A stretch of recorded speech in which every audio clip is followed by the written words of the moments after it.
Pernah saya juga berjalan-jalan dengan seorang teman orang kaya, naik mobil lalu di dekat sawah, orang-orang bekerja sawah. Ketika itu hari kira-kira pukul 12.30 hari, saya melihat bagaimana sesudah membajak sawahnya, orang yang punya sawah tadi makan, dibawakan oleh istrinya dari kampung. Di dalam besek nasi yang akan dimakan oleh suaminya, dimakan oleh suaminya itu. Sehingga kawan saya yang punya mobil tadi menjadi dalam hatinya itu seakan-akan iri. Saya yang tinggal di gedung besar, di rumah besar, mempunyai mobil beginian, tidak merasa enak makan seperti itu, katanya. Coba Tuhan, berapa nikmat Allah. Maka itu kita kembali kepada pangkal kaji tadi. Wa in syakartum la azidannakum. Apa nikmat yang telah diberikan oleh Allah Ta'ala, syukurilah. Apabila itu engkau syukuri, badanmu sehat, hatimu senang, dadamu lapang, dalam hal itu insya-Allah Tuhan memberikan lagi tambahan nikmat itu. Wala in kafartum, tetapi jikalau engkau lupakan nikmat itu, itu namanya sama dengan kafir. Melupakan nikmat itu sama kafir. Sebab kafir itu ada namanya kafir inad, kafir juhud, kafir nikmat. Kafir inad artinya keras kepala. Kafir juhud, ingkar, tak mau percaya. Kafir nikmat, nikmat Tuhan telah datang, lupa nikmat itu. Itu juga termasuk kafir namanya. Kalau kita lupakan nikmat itu, maka kita sudah meracun diri sendiri. Makan tidak enak lagi. Mengapa? Ya habis. Rumah sewa saya sudah 40 pintu banyaknya. Tapi yang di sana tidak dibayar orang, di sana itu hampir terbakar, rusak. Jadi berapa? Ada 2 rumah. Jadi yang 30 bagaimana? Lupa itu. Inilah beberapa contoh daripada orang yang memungkiri nikmat Allah. Itu juga merubah kepada rupa muka kita. Orang yang selalu tidak puas, walaupun dia punya kekayaan sudah berlimpah-limpah, tapi rasa syukurnya tidak ada, makannya pun tidak enak. Di dalam rumah tangganya pun dia menjadi selalu berungutan saja. Ketika mula-mula datang sesudah penyerahan kedaulatan pada tahun 50, datang ke Jakarta, suami istri, hidup dengan sederhana, makan enak, tertawa pagi, tertawa sore, apa yang ada dimakan yang tidak sabar. Kemudian berlimpah-limpah rezeki. Rezeki datang, mulai lalai daripada Tuhan. Mulai lupa kepada nikmat.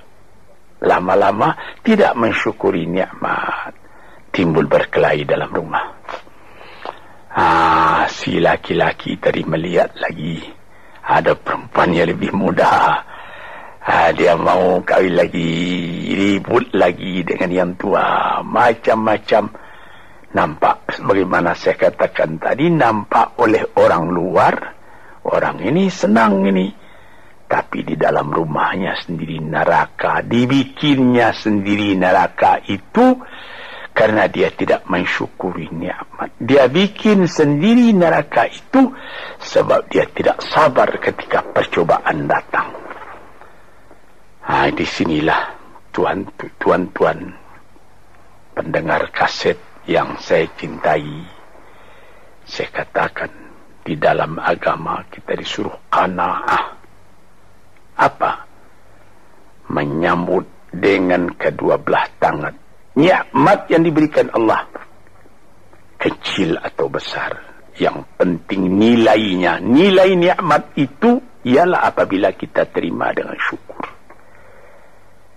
Dan kalau percobaan datang, kita tabahkan hati, kita sabar.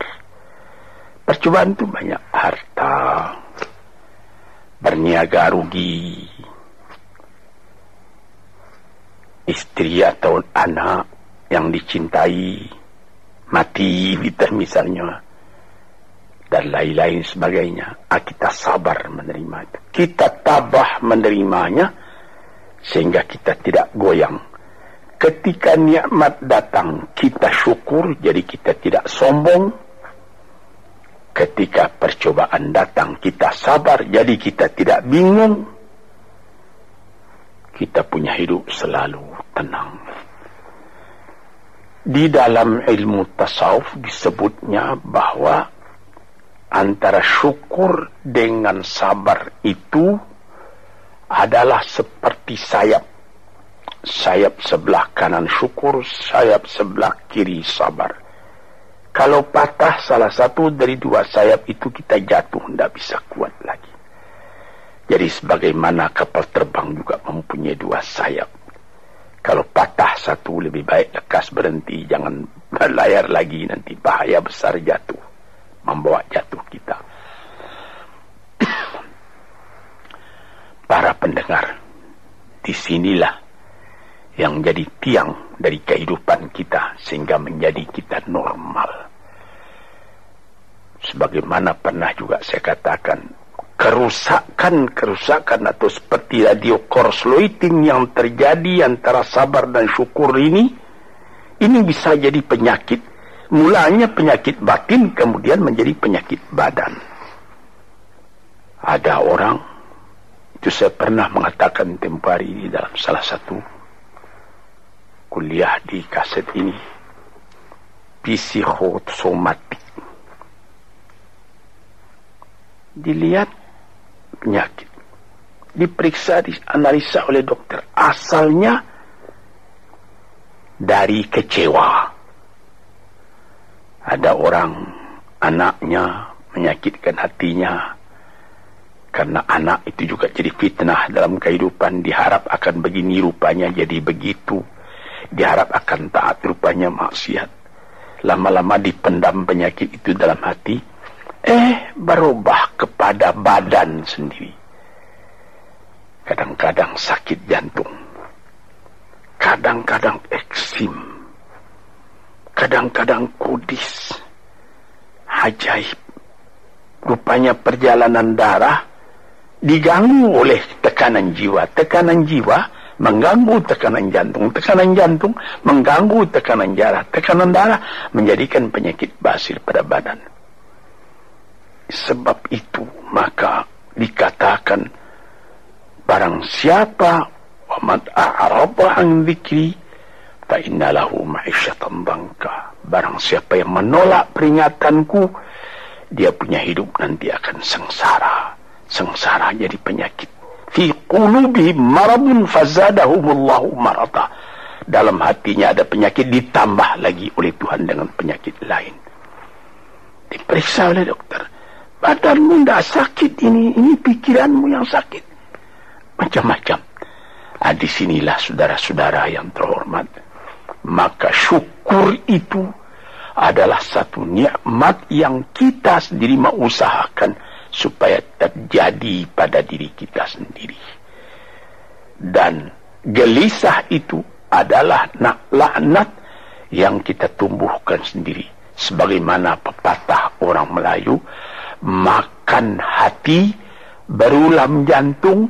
Hatinya sendiri dia makan, jantungnya sendiri diambil ulam, akhirnya kurus kering, pikiran pun jadi tertumbuh, cahaya mata pun menjadi muram, hati gelisah, kepercayaan kepada Allah tidak ada lagi, kepada hidup pun tidak ada lagi. Na'udzubillahi min dzalik.